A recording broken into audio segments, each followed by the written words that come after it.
It was a rainy Monday morning when Sarah stood outside the glass doors of her office building, clutching a diaper bag in one hand and her sleepy 6-month-old baby in the other.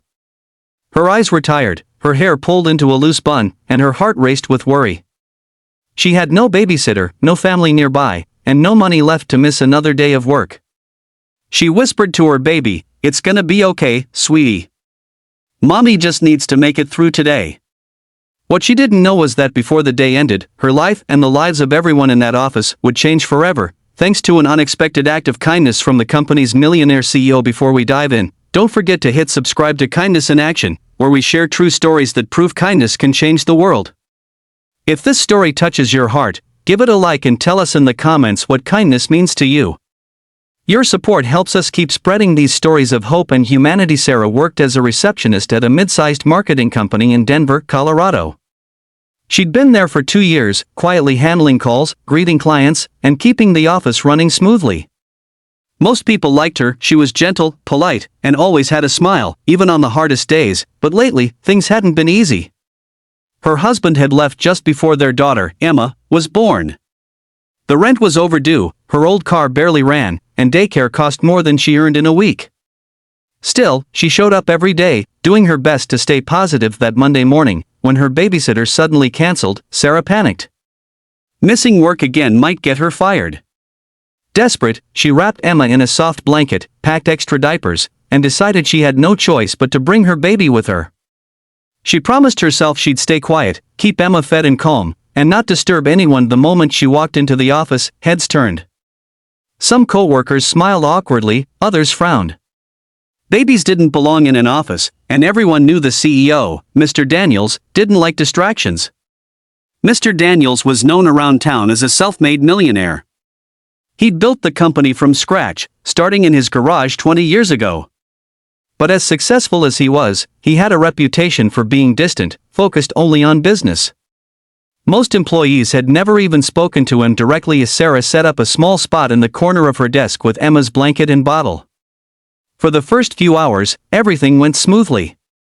But just before lunch, Emma began to fuss. Sarah gently bounced her on her knee, whispering and trying to soothe her. Still, the soft cries grew louder.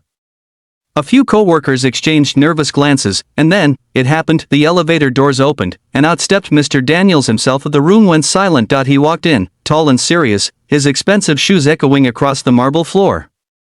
He looked around, then his eyes landed on Sarah and the baby in her arms. Her heart sank. She stood up quickly, apologizing over and over. "I'm so sorry, sir. My sitter canceled, and I couldn't find anyone else. I'll leave right now if it's a problem." But Mr. Daniels raised his hand gently, cutting her off. He didn't speak for a moment. Instead, he looked at the tiny baby bundled up against her mother's chest, then back at Sarah's worried face. "What's her name?" he finally asked. Sarah blinked in surprise. "Emma," she whispered. "Mr. Daniels smiled softly. "Emma," he repeated, almost to himself. Then he looked at Sarah and said, "You're not leaving. You're doing what you have to do as a mother. Let's make this work." The entire office was stunned. Mr. Daniels pulled up a chair beside Sarah's desk and, to everyone's disbelief, began talking to the baby. He even made silly faces that drew out the tiniest giggle from Emma. Laughter rippled through the office, real, joyful laughter. A few minutes later, he stood up and said loud enough for everyone to hear, "No parent should ever have to choose between their job and their child. Starting today, this company will provide on-site childcare for any employee who needs it." Gasps filled the room. Sarah covered her mouth, tears streaming down her cheeks, but Mr. Daniels wasn't done. He turned to Sarah and said, "You've shown more dedication than most people I've met.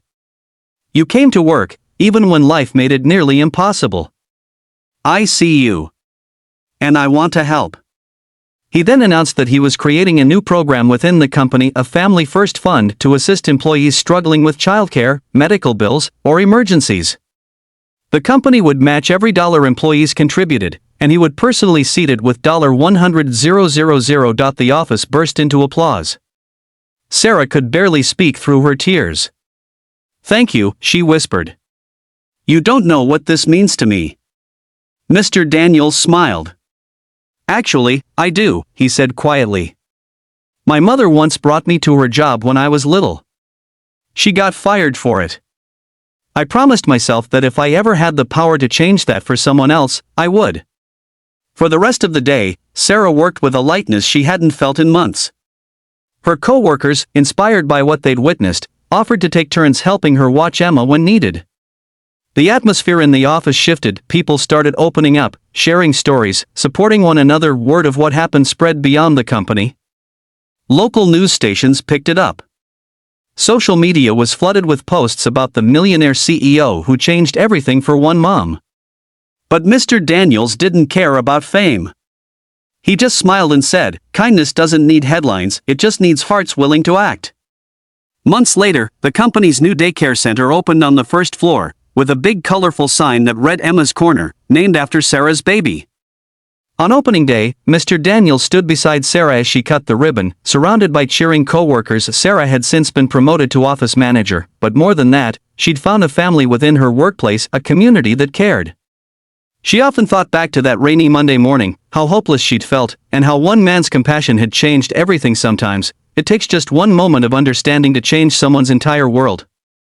Mr. Daniels didn't just show kindness, he showed what true leadership looks like, seeing people not as employees, but as human beings, and Sarah's story reminds us that we all carry the power to make someone's day a little brighter. Maybe it's letting a tired parent cut in line, offering a smile to a stranger, or simply listening when someone needs to talk. Kindness doesn't have to be grand, it just has to be real. So, the next time you have the chance to choose between judgment and compassion, choose kindness. You never know whose life you might change. If this story touched your heart, please give it a like and share it with someone who believes in the power of good people doing good things. And remember to subscribe to Kindness in Action for more real stories that prove kindness is still alive in the world, because as Sarah and Mr. Daniels showed us, one small act of kindness can echo farther than we could ever imagine.